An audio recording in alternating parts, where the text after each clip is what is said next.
Shalom dan selamat pagi untuk kita sekalian. Mari kita persiapkan pembacaan kita dari surat 2 Korintus. Surat 2 Korintus pasalnya yang keempat, ayatnya yang ke-16 hingga ayatnya yang ke-18. Mari kita berdoa untuk memulai renungan kita pada saat ini. Kami mengucap syukur untuk penyertaan-Mu dan kebaikan-Mu di dalam kehidupan kami ya Bapa. Kami boleh bangun dengan tubuh yang sehat tanpa kekurangan suatu apapun. Kami sungguh mensyukuri setiap berkat penyertaan-Mu di dalam kehidupan kami. Dan saat ini kami rindu untuk mendengarkan sapaan-Mu melalui firman. Kuasailah kami, berikanlah kami hikmat dan kebijaksanaan, agar mampu untuk melakukan segenap firman yang akan kami baca dan dengarkan pada saat ini. Berfirmanlah ya Tuhan, karena kami telah siap untuk mendengarkan. Di dalam nama Tuhan Yesus firman yang hidup kami sudah berdoa. Amin.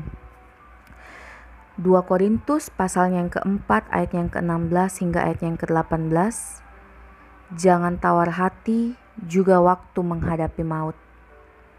Sebab itu kami tidak tawar hati, tetapi meskipun manusia lahiriah kami semakin merosot, namun manusia batinia kami dibaharui dari sehari ke sehari. Sebab penderitaan ringan yang sekarang ini mengerjakan bagi kami kemuliaan kekal yang melebihi segalanya, jauh lebih besar daripada penderitaan kami. Sebab kami tidak memperhatikan yang kelihatan, melainkan yang tak kelihatan. Karena yang kelihatan adalah sementara, sedangkan yang tak kelihatan adalah kekal. Bapak, Ibu, serta saudara yang diberkati Tuhan, renungan kita pada pagi hari ini berjudul penderitaan yang sementara tak berarti dibanding sukacita yang kekal. Ada seorang pemuda yang sedang mempersiapkan dirinya untuk mengikuti sebuah olimpiade.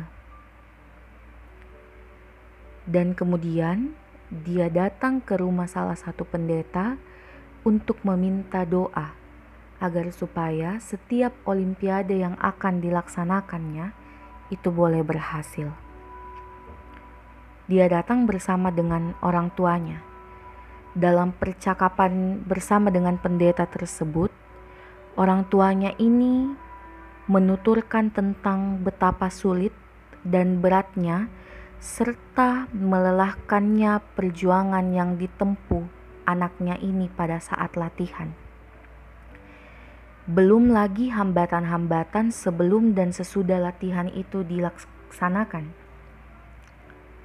Bahkan ibunya berkata bahwa ia sering sekali berdoa, bahkan hampir setiap malam dia bertelut dengan air mata agar kiranya Tuhan menolong dan anaknya tetap dalam perlindungan Tuhan.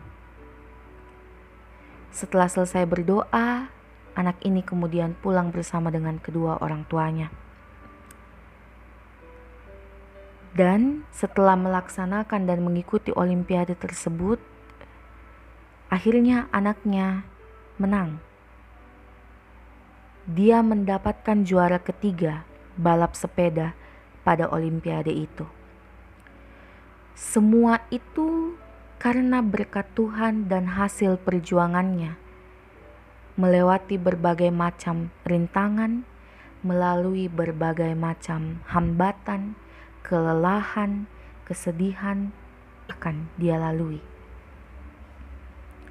Tetapi Bapak Ibu Saudara, kita lihat bahwa ketika anak ini terus berjuang, walaupun ada di dalam kondisi yang berat dan penuh penderitaan, dia akhirnya menikmati kebaikan.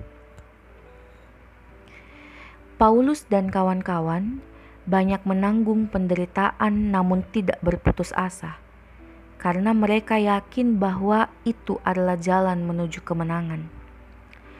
Mereka yakin bahwa penderitaan yang sedang ditanggung itu amat ringan dibanding dengan sukacita yang sedang dipersiapkan dan dinikmati selamanya kelak.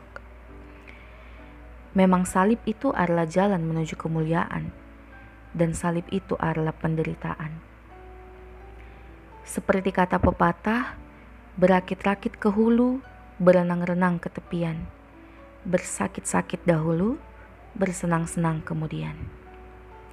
Bapak Ibu Saudara, mari kita jangan terlalu pedulikan beban yang sedang kita pikul.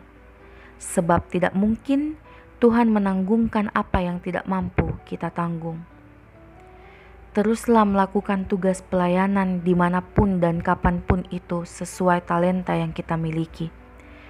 Jatuh bangun itu biasa. Itu merupakan sebuah proses yang harus dilalui untuk mencapai tujuan.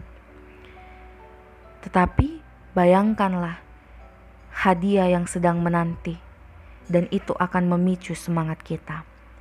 Tuhan pasti memberi kita kekuatan dan kemudian akan memberikan kita kemenangan bagi kita yang terus bekerja dan berharap padanya. Mari kita berdoa. Sungguh mengucap syukur untuk firman yang boleh kami dengarkan pada saat ini ya Bapa. Terima kasih kami masih diperkenankan untuk mendengarkan firman-Mu.